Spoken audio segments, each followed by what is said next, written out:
ماہ رمضان میں قرآن بخشنے کا طریقہ اور والدین کی روح کو ایصال ثواب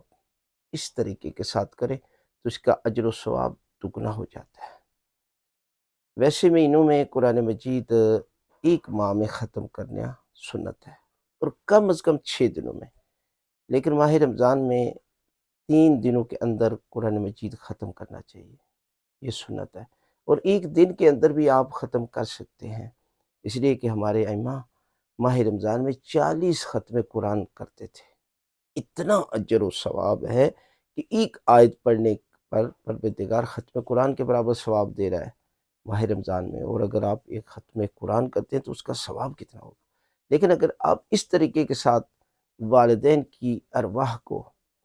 آپ جو ہے وہ اس طریقے کے ساتھ جو ہے وہ ختم قرآن کرتے ہیں تو اس کا اجر و ثواب دگنا ہو جاتا ہے۔ کرنا کیا ہے کہ آپ نے قرآن مجید پڑھا اور اس کو کسی 14 معصومین میں سے کسی معصوم کی طرف ہدیہ کریں۔ مثلا اللہ کے رسول حضرت محمد مصطفیٰ صلی اللہ علیہ وسلم کو میں ہدیہ کرتا ہوں یا کرتی ہوں، اور اس کے بعد جو ثواب اپنے والدین کی روح کو بخشتے ہیں اور اس کا اجر و ثواب دگنا ہے، لہٰذا اس طریقے کے ساتھ جو ہے وہ آپ اپنے والدین کی روحوں کو بخشیں، قرآن مجید پڑھیں، پھر ہدیہ کریں کسی معصوم کی طرح، اور پھر اس کے بعد یہ ثواب پروردگار جو میں نے قرآن مجید کی تلاوت کی ہے، یہ فلاں میرے والد صاحب یا والدہ یا فلاں رشتہ دار کی